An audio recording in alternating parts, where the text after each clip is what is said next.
Welcome to Candid with, where we sit with remarkable people whose stories inspire, challenge, and remind us of what it truly means to live with purpose. I'm your host, Janella Precious, and tonight's guest has spent years using his voice to encourage thousands through music. But behind the songs is a husband, a father, a believer, and a man whose journey has not always been easy. Tonight, we're getting to know the man behind the microphone, Kevin Downswell. Welcome to Candid with. Hi, Kevin. Hi, thank you for having me. How are you doing? How are you feeling? Good. Nervous because I don't know what questions are going to be asked, but I'm excited. Thank you for having me. Okay, so let's get candid. Kevin, when you look at yourself in the mirror and you remember that little boy, first of all, where were you born?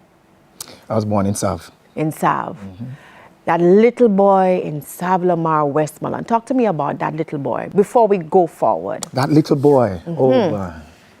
First and foremost, let's set the premise. Yes. That little boy, born to a 15-year-old mother, right? That in and of itself is like one of the greatest tremor, earthquake, the craziest entrance into the world. Was always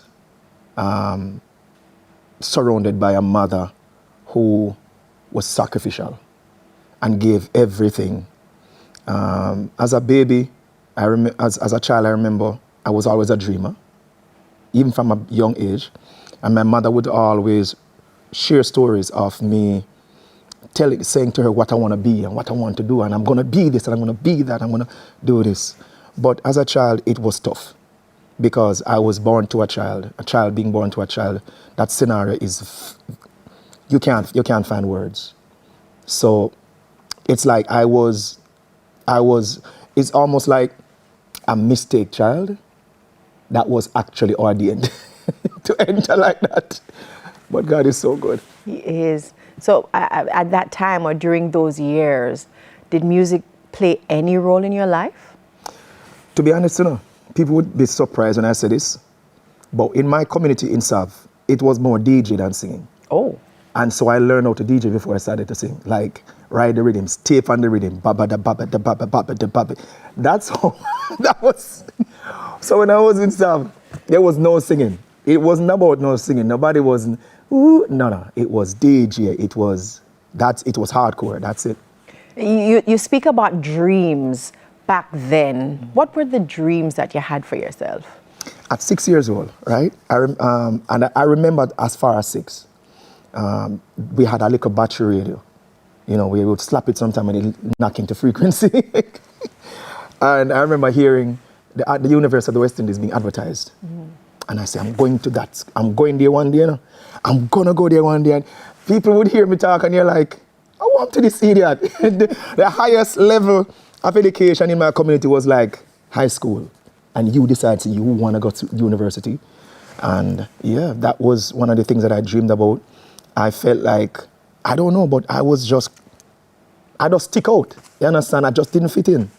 You know, one of my next dream, I think, was always to be a doctor, because my heart was always touching people, impacting people, and seeing their lives change.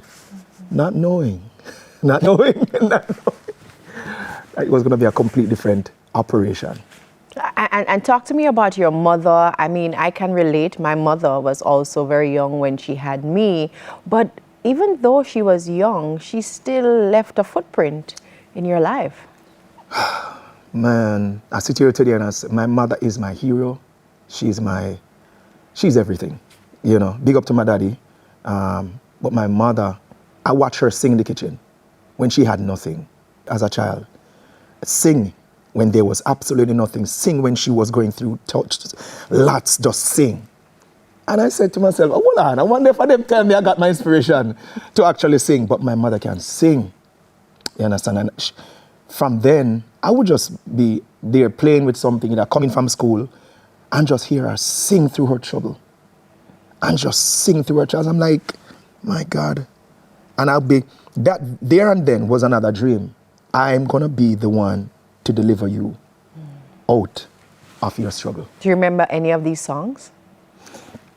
She always sings some old songs, very old songs. Like, you know, Reverend VB that used to come on radio years ago. She used to sing, and I'm sorry, I can't remember the songs. No worries. It's like most of those songs are focused on, I know I'll make it after all. After all, they did it, I did it, do, da da da da da da da. After all. Ah, boy. So, it's a very interesting thing that you said. Probably subconsciously, her singing probably inspired you. And you didn't even know it because at that time, I want to be a doctor. I'm going to university. But then, you know, okay, you were good with the DJing. But at any point then, well, no, first of all, what did God mean to you at that point? Boy, God was, He was there. We didn't have a real personal conversation when I was a child. But I felt like there was somebody greater orchestrating things. I remember I had a few near-death experiences when I was a child. I was hit by a car, walking from school, and the only thing that happened was a broken leg. I fell from the top of a mango tree trying to reach one mango. When mango season done, I'm married. The devil is a liar. I say, hungry, come home, see the one mango tree on the top of the tree. And the mango, you know where I thought was like, the mango, them always on the wrong limb, you know, on the limb, right out there. So me go out there and see me, I try to reach after the mango, bam. That's the last thing I remembered. Another broken leg. And that was from the top of the tree. So the limbs on my way down broke my fall. Wow. There were so many encounters where I felt like there was somebody who was protecting me. And he was present, and he just kept slowly revealing himself as I grew up and showed me exactly who he was. And to remind me that he was there even from the beginning. Was there any point that you just wanted to leave and just run away and leave your mother and just be gone with it? Very often, very often. When you're growing up, because we moved from Sav, we came to Kingston, and I was in Helsha for a while. Then I moved to Maxfield Avenue. Then I moved to. I kept moving, and so there's a point where you get tired. I don't care how strong you are. I don't care how resilient you are. There's a point where you say, God, yo, this is too much, man. This is too much. This is too much. But one thing was my inspiration, my mother. I've never heard her complain. I never heard her say, I can't do this no more. An exam, for example, and she would come to school. They would call her to school and they would explain to her what happened.